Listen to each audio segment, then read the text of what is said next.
वेगळं बोलतो, पण आता सगळा हा कार्यक्रम जरा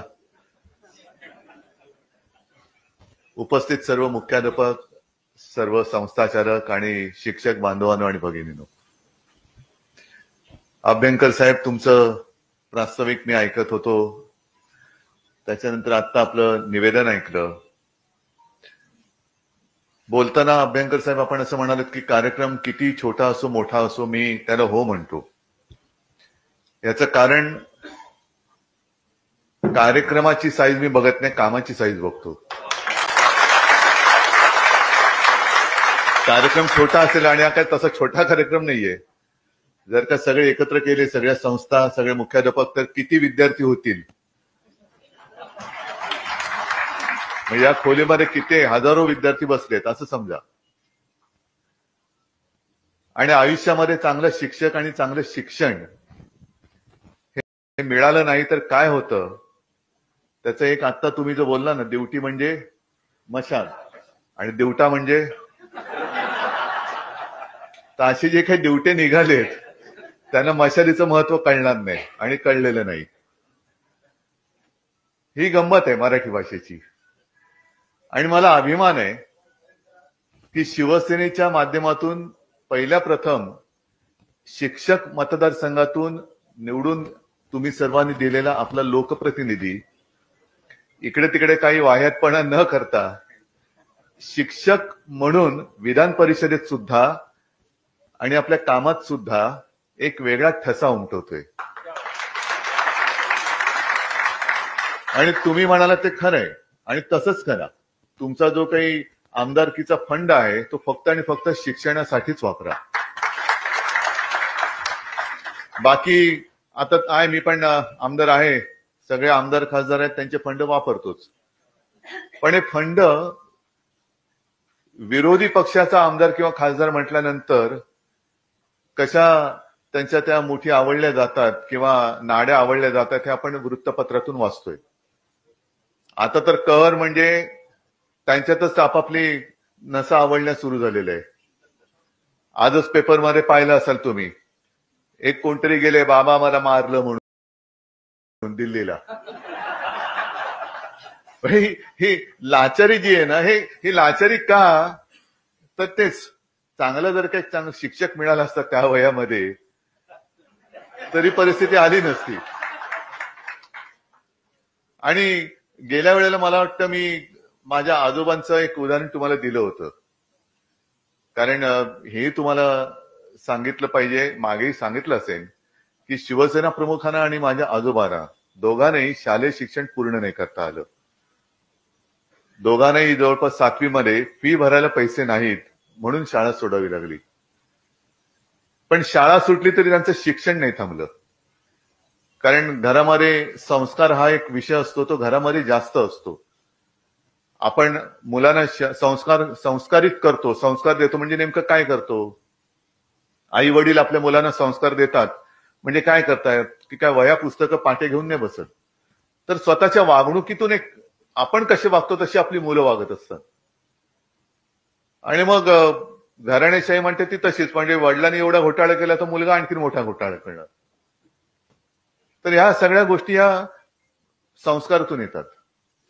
आणि आता नवीन आधुनिक जे काही तंत्रज्ञान तुम्ही म्हणताय, कॉम्प्युटर हे आहेच, म्हणजे आता माध्यमं ही बदलायला लागली. आजही शाळेमध्ये पाटी आहे की नाही मला कल्पना नाही, कारण आपण सगळेजण जे माझ्या वयाचे आहेत ते पाटीवरती अक्षर गिरवत शिकलेले आहेत. आणि बहुतेक आपली अक्षरं हे आपल्या आईने आपला हात हातात धरून गिरवून घेतलेली आहेत, म्हणून तिला मातृभाषा म्हणतो आपण. अ आई उ ए सगळे जे काय आहे हे सगळं तिकडनं पाटीवरती गिरून आपण ही अक्षरं गिरवत मोठे झाले. तेव्हा कुठे कॉम्प्युटर होता. पाटीवरती अक्षरं गिरून मोठी झालेली आपण माणसं. पण शिक्षण म्हटल्यानंतर त्या पाटीवरती गिरून मोठे झालेल्या माणसानेच कॉम्प्युटर शोधलाय हे सुद्धा आपण मान्य केलं पाहिजे. तो सुद्धा कोणी जो कॉम्प्युटरचा शोधक किंवा जनक असेल तो सुद्धा तेव्हा कुठे शिकला असेल. आणि शिक्षण पद्धती ही कालानुरूप मला असं वाटतं बदलत गेली पाहिजे. मध्ये मी एक यांचा सोनम वांगचुक त्यांचा कार्यक्रम पाहिला. काय आपल्या देशामध्ये परत तेच सांगतो, शिक्षण आणि शिक्षक मिळालं नाही तर चांगल्या लोकांना सुद्धा कसं देशद्रोही ठरवून तुरुंगात टाकलं जातं, हे सोनम वांगचुक एक उत्तम उदाहरण आहे. म्हणजे काय त्याचा उपयोग खरा करून घ्यायला पाहिजे. ते म्हणतायत काय, त्याच्याकडे दुर्लक्ष करून नको तो त्याच्या कपाळावर शिक्का मारून दिला आतमध्ये टाकून, किती दिवस सडतील आतमध्ये देव जाणे. पण अशी माणसं आपल्या देशात आहेत. आणि त्यांनी जे सांगितलं की ते कुठे लेह लडाखमध्ये राहतात, त्यांचा जन्म तिकडे झाला, गावामध्ये शाळा नव्हती, आणि गावात शाळा नव्हती तर त्याचं त्यांनी काय म्हटलं की त्याचा फायदा असा झाला की माझ्या आईनी मातृभाषेमध्ये अनेक गोष्टी मला शिकवल्या, याचा उपयोग मला आत्ता होतोय. आणि कसा फरक पडतो, आपण जे काय म्हणतो A for apple, B for bat, अमुक तमुक तमुक, तर आमच्याकडे ए फॉर फॅनच नाहीये, तर दाखवणार काय, फॅनच नाहीये. तर ही जी काय पद्धत आहे ना, ही पद्धत थोडी नाही म्हटलं तरी कालानुरूप आणि थोडीशी विभागवार ही थोडीशी बदलली गेली पाहिजे. आज कॉम्प्युटरचा तो जो काही विषय आहे, अनेकदा राजकारण आल्यानंतर म्हटल्यानंतर निवडणुकीच्या दिवसात आता रेवडी तर सरसकट झालेली आहे, सरसकट. म्हणजे दुसरा देईल तो रेवडी आणि आम्ही करू ते उपकार, हे असं आत्ताचं राजकारण आहे. आणि पूर्वी याही गोष्टी आपण पाहिलेल्या आहेत की आम्ही जर का जिंकलो तर आम्ही विद्यार्थ्यांना फुकट कॉम्प्युटर देऊ, फुकट कॉम्प्युटर देणार, कॉम्प्युटरमध्ये टाकणार काय, कॉम्प्युटरमध्ये टाकणार काय.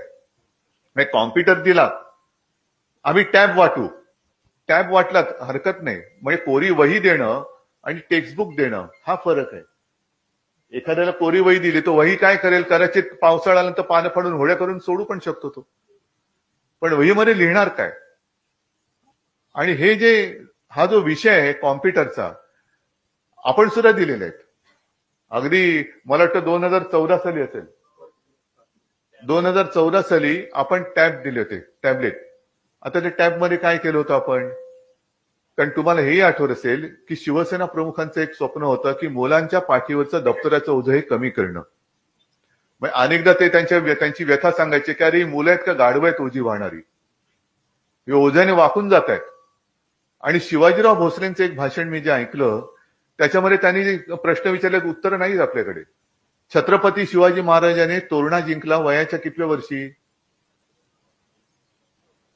16व्या वर्षी. ज्ञानेश्वरांनी ज्ञानेश्वरी लिहिली वयाच्या कितव्या वर्षी, 16 वर्षी. आणि 16व्या वर्षी आपल्या आत्ताच्या युगातला मुलगा काय करतो, त्याच्या पाठीवरती किती ओझं टाकतो, तो त्या ओझ्याने एवढा वाकलेला असतो की तो त्याच्यातच पिसून गेलेला असतो.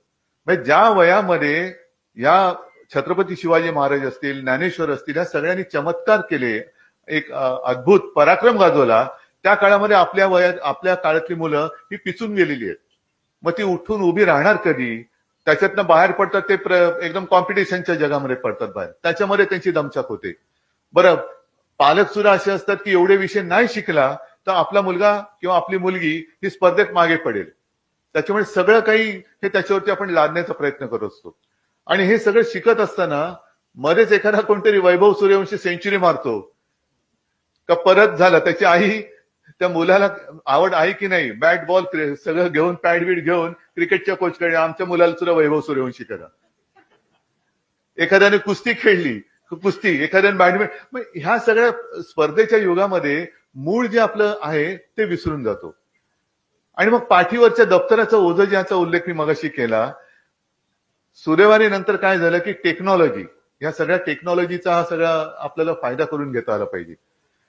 टेक्नॉलॉजी एवढी चांगली सुधारली की 2014च्या निवडणुकीच्या काळात मी एक प्रेस कॉन्फरन्स घेतली शिवसेना भवनमध्ये, आणि तिकडे 8वीचं एक दप्तर ठेवलेलं भरलेलं पूर्ण. आणि मी प्रेसमधले असे सगळे प्रेसवाले होते, त्यांना एकाला बोलवलं, त्यांना म्हटलं जरा हे दप्तर उचलून दाखव रे. त्याने उचललं, तो नाही जड आहे. म्हटलं जड आहे ना, मग मी खिशात हात घातला आणि एक SD कार्ड काढलं आणि हे उचल. तो हे काय SD कार्ड आहे, म्हटलं हे सगळं दप्तर त्याच्यामध्ये, तो सगळा अभ्यासक्रम आहे तो त्या SD कार्ड मध्ये मी टाकला होता.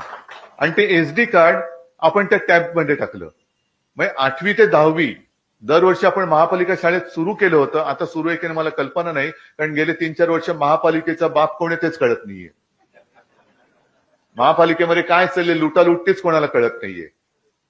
तर आपण ते दिलं आणि त्याच्यामध्ये सगळी शाळेची आपली अभ्यासक्रमाची पुस्तकं होती, ई लर्निंग होतं, त्याच्यानंतर काही प्रश्न पत्रिका होत्या. ह्या सगळ्या गोष्टी आपण त्याच्यात दिल्या होत्या.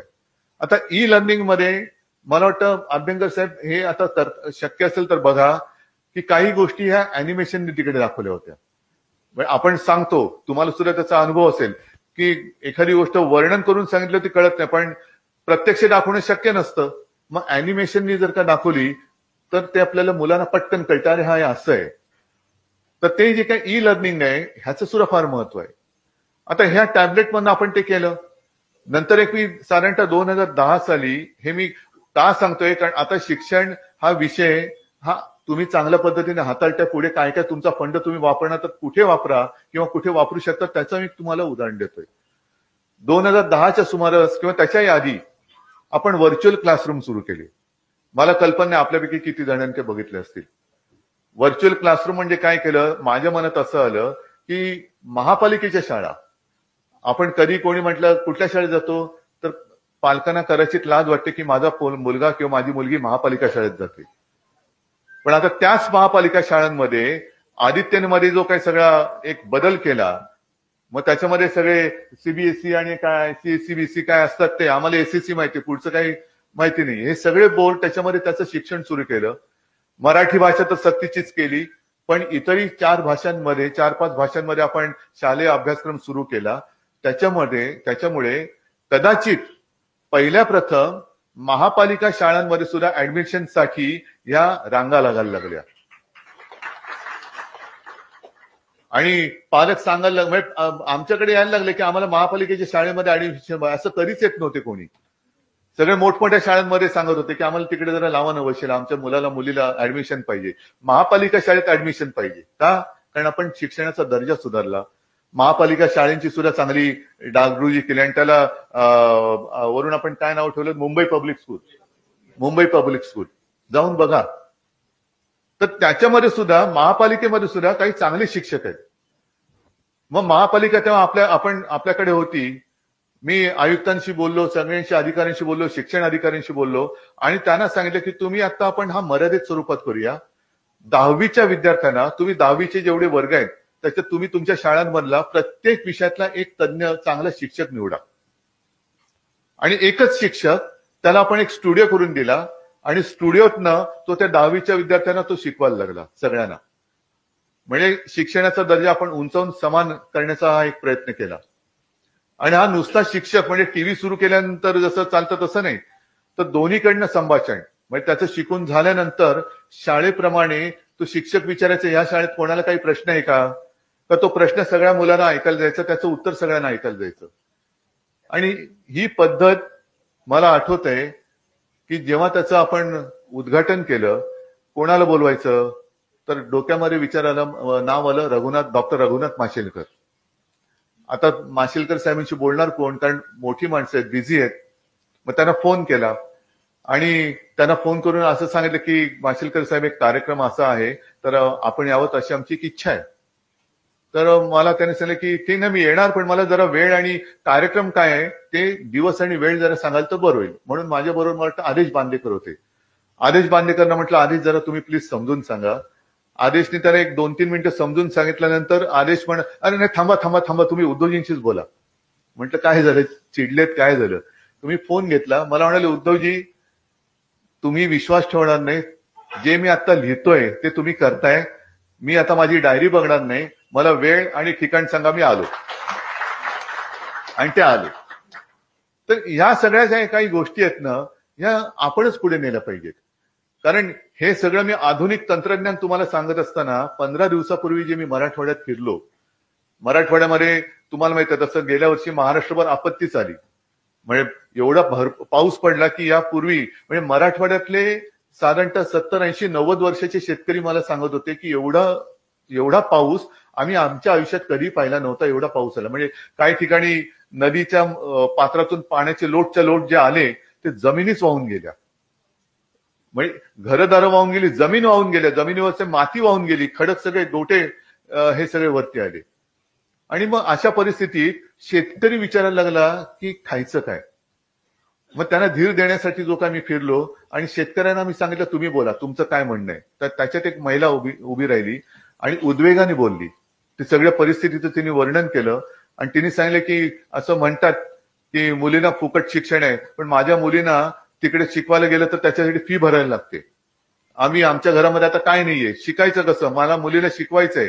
म्हणजे ती उद्वेगाने बोलत होती, डोळ्यात पाणी पण होतं, एक राग पण होता, उद्वेग पण होता, शल्य पण होतं. आणि मग आपण एक हे केलं की त्या महिलेच्या मुलीच्या शिक्षणाची जबाबदारी आपण शिवसेनेने घेतली. आणि मग कार्यक्रम झाल्यानंतर मी त्यांना बोलवलं, म्हटलं ताई शांत व्हा, आता चिंता मिटली ना. तर त्या पुढे म्हणाल्या, साहेब हे मी केवळ माझं दुःख नाही सांगितलं, मी माझ्या गावाचं दुःख सांगितलं.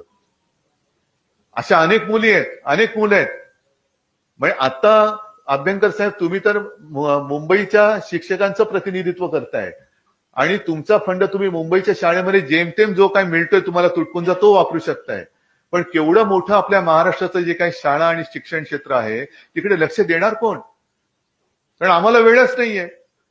मुलांना शिकून तयार करण्याची आमची जबाबदारीच नाहीये. आम्हाला फक्त पक्ष फोडायचे, आमदार फोडायचेत, खासदार फोडायचेत. आम्ही टिकोजीराव खुर्चीवर बसलो तर दुनिया गेली खड्ड्यात, आम्हाला काय करायचं त्याचं? आणि मग तिथे तुमचा जो विषय येतो की नुसतं रेवडी दिल्यानंतर सगळं काही विसरून आपण नको ती माणसं निवडून देतो. त्याच्यापेक्षा नेमकं निवडायचं काय, तांदळातून खडे निवडायचे का खड्यातून तांदूळ निवडायचे, हे शिकवण्याचं काम हे तुम्ही करायला पाहिजे. नाहीतर असे कार्यक्रम होत राहतील. आणखीन मी पण सांगेन, मी पण माझा फंड देतो. किती द्याल? किती कॉम्प्युटर देणार? बरं, कॉम्प्युटर दिल्यानंतर त्याला कॉम्प्युटरचा तो ऑपरेटर आणि शिक्षक असं कॉम्बिनेशन पाहिजे, हे कोण शिकवणार परत? तर ह्या सगळ्या गोष्टीमध्ये हे वाटतं करायचं म्हटलं तर करू शकतो आणि ते केलंच पाहिजे. आणि एका गोष्टीचं मला नक्कीच समाधान आहे की कोणीतरी केलं पाहिजे म्हणण्यापेक्षा माझ्या पक्षाचा आमदार करतोय याचा मला अभिमान आहे, याचा मला नक्कीच अभिमान आहे. आणि हे क्षेत्र जे आहे, म्हणून मी तुम्हाला म्हटलं ना की आजोबांचं जे उदाहरण गेल्या वेळेला तुम्हाला सांगितलं होतं, कारण आमची जर का घराण्याची परंपरा पाहिली तर आजोबांची आई, त्यांची आजी म्हणजे सगळे असे शाळेत वेळ शिकलेले नव्हते, पण विचारांनी पक्के, संस्कारांनी पक्के. तर एकदा शाळेतनं आजोबांच्या आईना बोलवणं आलं की जरा बोलायचं, आजच आजोबांची पुण्यतिथी. तर आजोबांच्या आईला बोलवलं आणि त्यांनी शिक्षकांनी सांगितलं की हा केशव जरा अभ्यासात कच्चा आहे, त्याची तयारी करून घ्यायला पाहिजे. आताचं शिक्षक सुद्धा ते होतं ना, तुमची काय होते, पीटीए. म्हणजे आता खरं शिक्षकावरती जी जबाबदारी असते ते शिक्षक बहुतेक पालकांवरती टाकतात. तर माझ्या आजोबांच्या आईने सांगितलं त्यांना, त्यांची तयारी करून घ्यायला म्हणजे करायचं म्हणजे काय करायचं, आम्ही शाळेमध्ये धोंडा पाठवत असतो, त्याला शेंदूर फासायचं काम तुम्ही करायचं असतं, आम्हाला नाही सांगायचं. आम्ही शाळेत त्याच्यासाठी पाठवतो आणि शाळेत पाठवल्यानंतर शिक्षक जर का सांगत असतील की याची तयारी करून घ्या, मग तुम्ही कशाला आहात? तर हे जे काय आहे ना, पालकांनी पालकांचं काम करावं. चांगली शाळा, चांगला शिक्षक, चांगले संस्कार हे पालकांनी द्यायला पाहिजे. पण चांगले शिक्षण, आता त्याच्यात परत असं आहे की कॉम्प्युटरच्या युगामध्ये पूर्वी आता सगळ्या गमती जमती आहे. प्लॅनचेट प्रकार माहिती आहे का तुम्हाला? अरे हो, सगळ्यांनाच माहिती आहे. आता त्याच्यात असं म्हणतात की ते असं ते म्हटलं का आत्मी येतात, बरोबर ना? इंटरनेट काय आहे?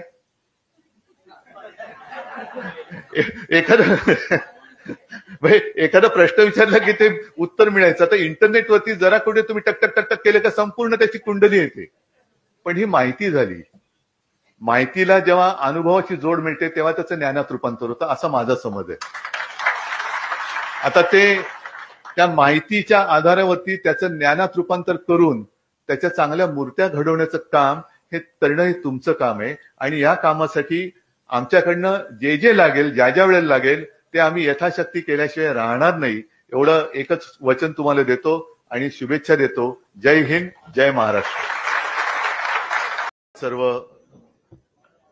आता पंचायत अशी होती की सभेच्या वेळेला बोलताना वेगळं बोलतो, पण आता सगळा हा कार्यक्रम जरा उपस्थित सर्व मुख्याध्यापक, सर्व संस्थाचालक आणि शिक्षक बांधवांनो आणि भगिनींनो, अभ्यंकर साहेब तुमचं प्रास्ताविक मी ऐकत होतो, त्याच्यानंतर आता आपलं निवेदन ऐकलं. बोलताना अभ्यंकर साहेब आपण असं म्हणालात की कार्यक्रम किती छोटा असो मोठा असो मी त्याला हो म्हणतो. याचं कारण कार्यक्रमाची साईज मी बघत नाही, कामाची साईज बघतो. कार्यक्रम छोटा असेल आणि हा काय तसा छोटा कार्यक्रम नाहीये. जर का सगळे एकत्र केले, सगळ्या संस्था, सगळे मुख्याध्यापक, तर किती विद्यार्थी होतील. म्हणजे या खोलीमध्ये किती हजारो विद्यार्थी बसलेत असं समजा. आणि आयुष्यामध्ये चांगलं शिक्षक आणि चांगलं शिक्षण हे मिळालं नाही तर काय होतं त्याचं एक आत्ता तुम्ही जो बोलला ना, ड्युटी म्हणजे मशाल आणि दिवटा म्हणजे, तर असे जे काही ड्युटे निघालेत त्यांना मशालीचं महत्व कळणार नाही आणि कळलेलं नाही. ही गंमत आहे मराठी भाषेची. आणि मला अभिमान आहे की शिवसेनेच्या माध्यमातून पहिल्या प्रथम शिक्षक मतदारसंघातून निवडून तुम्ही सर्वांनी दिलेला आपला लोकप्रतिनिधी इकडे तिकडे काही वाह्यातपणा न करता शिक्षक म्हणून विधान परिषदेत सुद्धा आणि आपल्या कामात सुद्धा एक वेगळा ठसा उमटवतोय. आणि तुम्ही म्हणाला ते खरंय आणि तसंच करा. तुमचा जो काही आमदारकीचा फंड आहे तो फक्त आणि फक्त शिक्षणासाठीच वापरा. बाकी आता आहे, मी पण आमदार आहे, सगळे आमदार खासदार आहेत, त्यांचे फंड वापरतोच. पण हे फंड विरोधी पक्षाचा आमदार किंवा खासदार म्हटल्यानंतर कशा त्यांच्या त्या मुठी आवडल्या जातात किंवा नाड्या आवडल्या जातात हे आपण वृत्तपत्रातून वाचतोय. आता तर कहर म्हणजे त्यांच्यातच आपापली नसा आवडण्या सुरू झालेल्या आहे. आजच पेपरमध्ये पाहिलं असाल तुम्ही, एक कोणतरी गेले बाबा मला मारलं म्हणून दिल्लीला. ही लाचारी जी आहे ना, ही लाचारी का, तर तेच चांगलं जर काही चांगलं शिक्षक मिळालं असतं त्या वयामध्ये तरी परिस्थिती आली नसती. आणि गेल्या वेळेला मला वाटतं मी माझ्या आजोबांचं एक उदाहरण तुम्हाला दिलं होतं, कारण हे तुम्हाला सांगितलं पाहिजे, मागेही सांगितलं असेल की शिवसेना प्रमुखांना आणि माझ्या आजोबांना दोघांनाही शालेय शिक्षण पूर्ण नाही करता आलं. दोघांनाही जवळपास 7वी मध्ये फी भरायला पैसे नाहीत म्हणून शाळा सोडावी लागली. पण शाळा सुटली तरी त्यांचं शिक्षण नाही थांबलं. कारण घरामध्ये संस्कार हा एक विषय असतो, तो घरामध्ये जास्त असतो. आपण मुलांना संस्कारित करतो, संस्कार देतो म्हणजे नेमकं काय करतो. आई वडील आपल्या मुलांना संस्कार देतात म्हणजे काय करतायत की काय वह्या पुस्तकं पाटे घेऊन नाही बसत, तर स्वतःच्या वागणुकीतून एक आपण कसे वागतो तशी आपली मुलं वागत असतात. आणि मग घराणेशाही म्हणते ती तशीच, म्हणजे वडिलांनी एवढा घोटाळा केला तर मुलगा आणखी मोठा घोटाळा करणार. तर ह्या सगळ्या गोष्टी या संस्कारातून येतात. आणि आता नवीन आधुनिक जे काही तंत्रज्ञान तुम्ही म्हणताय, कॉम्प्युटर हे आहेच. म्हणजे आता माध्यमं ही बदलायला लागली. आजही शाळेमध्ये पाटी आहे की नाही मला कल्पना नाही, कारण आपण सगळेजण जे माझ्या वयाचे आहेत ते पाटीवरती अक्षर गिरवत शिकलेले आहेत. आणि बहुतेक आपली अक्षरं हे आपल्या आईने आपला हात हातात धरून गिरवून घेतलेली आहेत, म्हणून तिला मातृभाषा म्हणतो आपण. अ आई उ ए सगळे जे काय आहे हे सगळं तिकडनं पाटीवरती गिरून आपण ही अक्षरं गिरवत मोठे झाले. तेव्हा कुठे कॉम्प्युटर होता. पाटीवरती अक्षरं गिरून मोठी झालेली आपण माणसं. पण शिक्षण म्हटल्यानंतर त्या पाटीवरती गिरून मोठे झालेल्या माणसानेच कॉम्प्युटर शोधलाय हे सुद्धा आपण मान्य केलं पाहिजे. तो सुद्धा कोणी जो कॉम्प्युटरचा शोधक किंवा जनक असेल तो सुद्धा तेव्हा कुठे शिकला असेल. आणि शिक्षण पद्धती ही कालानुरूप मला असं वाटतं बदलत गेली पाहिजे. मध्ये मी एक यांचा सोनम वांगचुक त्यांचा कार्यक्रम पाहिला. काय आपल्या देशामध्ये परत तेच सांगतो, शिक्षण आणि शिक्षक मिळालं नाही तर चांगल्या लोकांना सुद्धा कसं देशद्रोही ठरवून तुरुंगात टाकलं जातं हे सोनम वांगचुक एक उत्तम उदाहरण आहे. म्हणजे काय त्याचा उपयोग खरा करून घ्यायला पाहिजे. ते म्हणतायत काय त्याच्याकडे दुर्लक्ष करून नको तो त्याच्या कपाळावर शिक्का मारून दिला आतमध्ये टाकून, किती दिवस सडतील आतमध्ये देव जाणे. पण अशी माणसं आपल्या देशात आहेत. आणि त्यांनी जे सांगितलं की ते कुठे लेह लडाखमध्ये राहतात, त्यांचा जन्म तिकडे झाला. गावामध्ये शाळा नव्हती आणि गावात शाळा नव्हती तर त्याचं त्यांनी काय म्हटलं की त्याचा फायदा असा झाला की माझ्या आईनी मातृभाषेमध्ये अनेक गोष्टी मला शिकवल्या ज्याचा उपयोग मला आत्ता होतोय. आणि कसा फरक पडतो, आपण जे काय म्हणतो A for apple, B for bat, अमुक तमुक तमुक, तर आमच्याकडे ए फॉर फॅनच नाहीये तर दाखवणार काय, फॅनच नाहीये. तर ही जी काय पद्धत आहे ना, ही पद्धत थोडी नाही म्हटलं तरी कालानुरूप आणि थोडीशी विभागवार ही थोडीशी बदलली गेली पाहिजे. आज कॉम्प्युटरचा तो जो काही विषय आहे, अनेकदा राजकारण आल्यानंतर म्हटल्यानंतर निवडणुकीच्या दिवसात आता रेवडी तर सरसकट झालेली आहे, सरसकट. म्हणजे दुसरा देईल तो रेवडी आणि आम्ही करू ते उपकार, हे असं आत्ताचं राजकारण आहे. आणि पूर्वी याही गोष्टी आपण पाहिलेल्या आहेत की आम्ही जर का जिंकलो तर आम्ही विद्यार्थ्यांना फुकट कॉम्प्युटर देऊ, फुकट कॉम्प्युटर देणार, कॉम्प्युटरमध्ये टाकणार काय, कॉम्प्युटरमध्ये टाकणार काय. म्हणजे कॉम्प्युटर दिला, आम्ही टॅब वाटू, टॅब वाटलात हरकत नाही. म्हणजे कोरी वही देणं आणि टेक्स्टबुक देणं हा फरक आहे.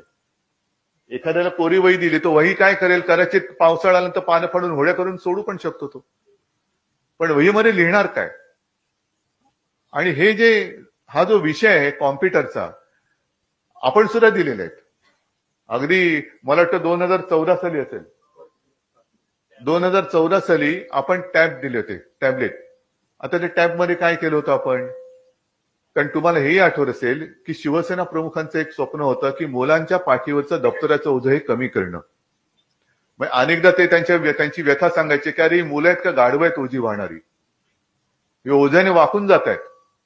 आणि शिवाजीराव भोसलेंचं एक भाषण मी जे ऐकलं त्याच्यामध्ये त्यांनी जे प्रश्न विचारले उत्तर नाहीत आपल्याकडे.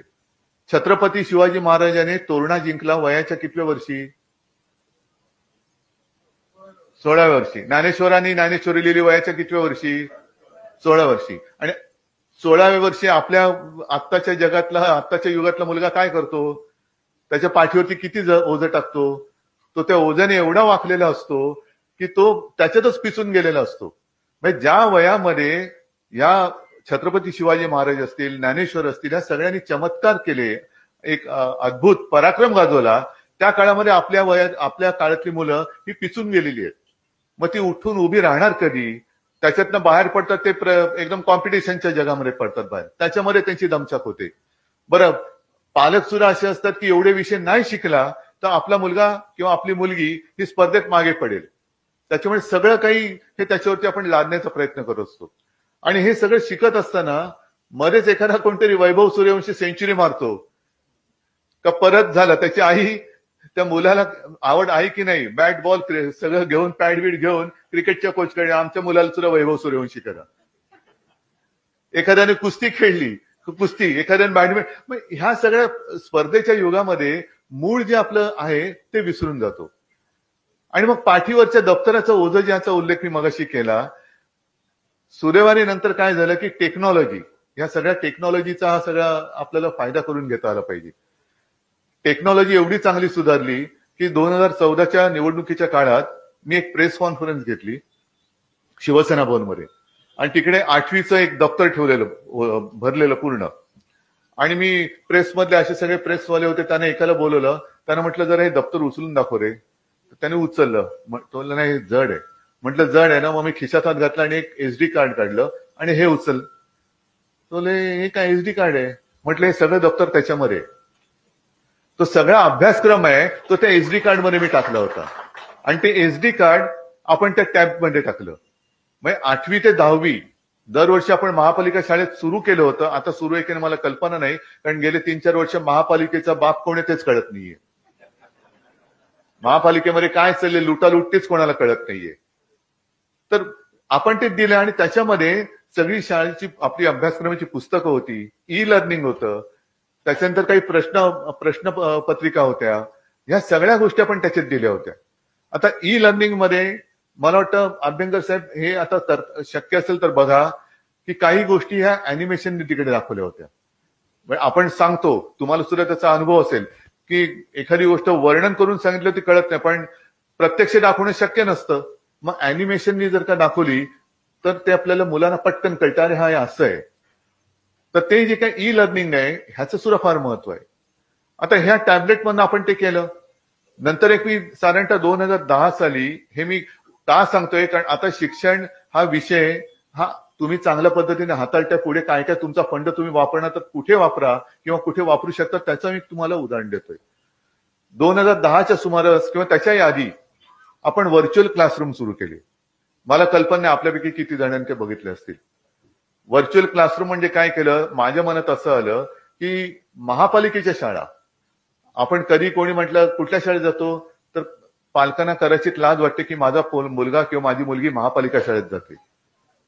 पण आता त्याच महापालिका शाळांमध्ये आदित्यमध्ये जो काही सगळा एक बदल केला, मग त्याच्यामध्ये सगळे सीबीएसई आणि काय सीबीएसई काय असतात ते आम्हाला एसएससी माहिती, पुढचं काही माहिती नाही. हे सगळे बोर्ड त्याच्यामध्ये त्याचं शिक्षण सुरू केलं.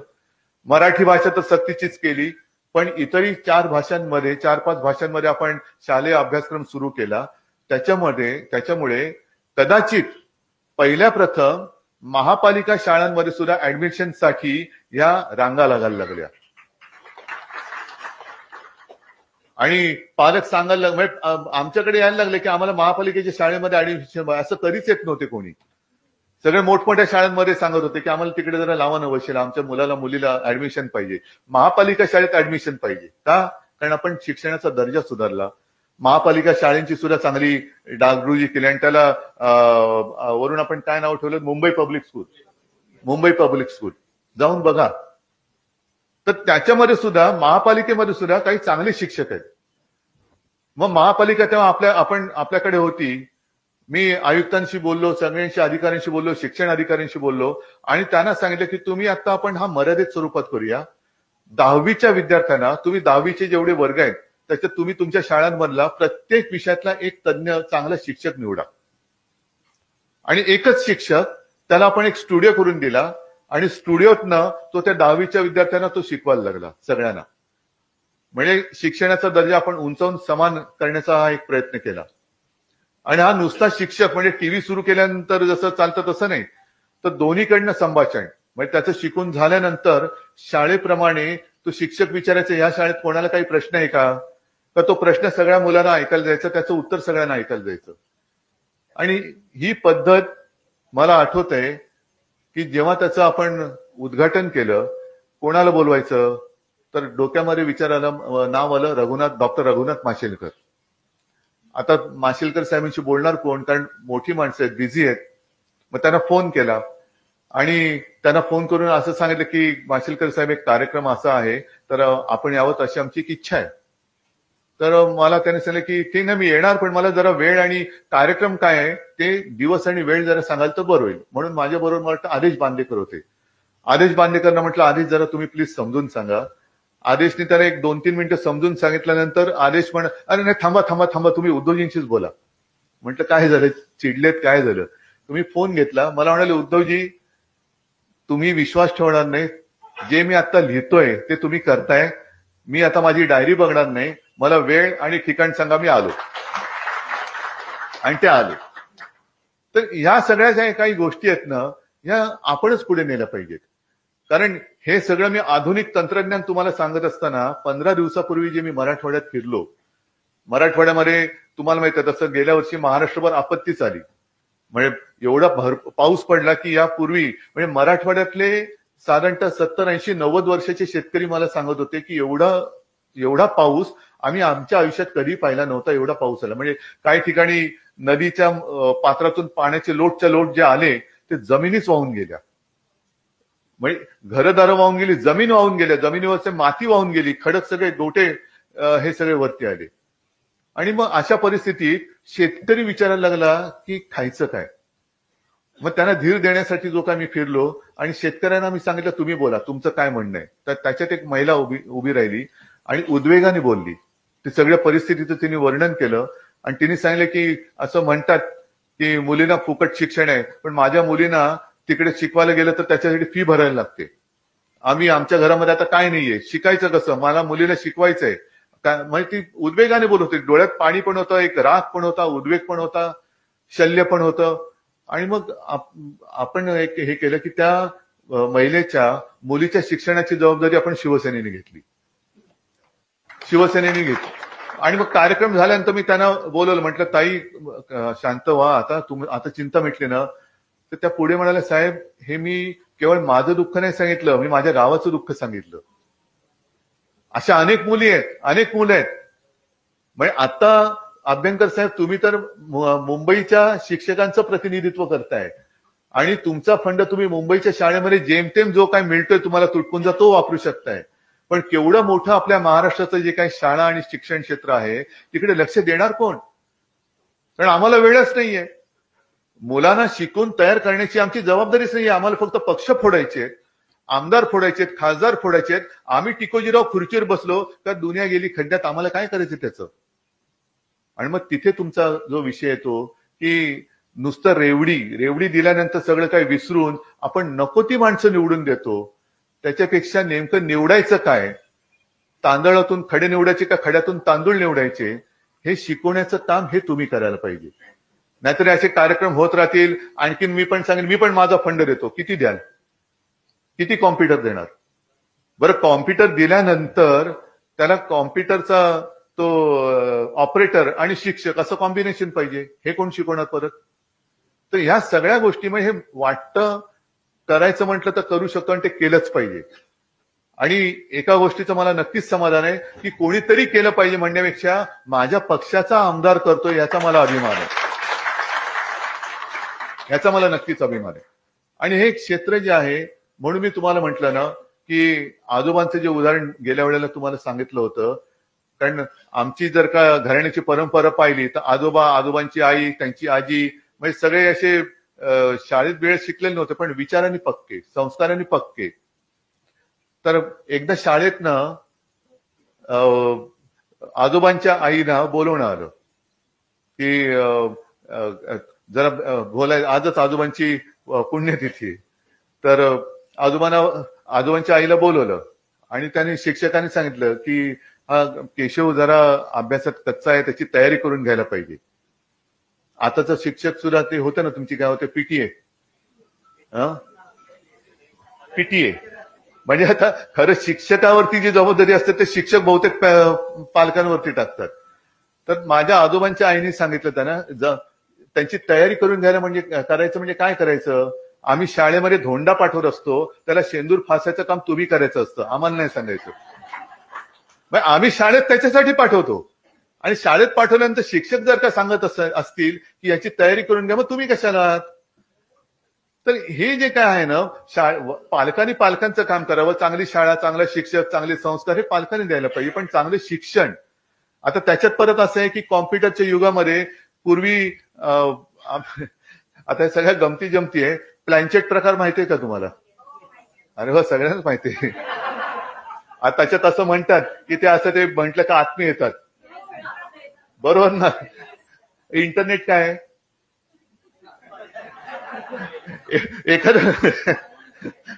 एखादा प्रश्न विचारला की ते उत्तर मिळायचं. तर इंटरनेटवरती जरा कुठे तुम्ही टक टक टक टक केलं का संपूर्ण त्याची कुंडली येते. पण ही माहिती झाली. माहितीला जेव्हा अनुभवाची जोड मिळते तेव्हा त्याचं ज्ञानात रूपांतर होतं, असा माझा समज आहे.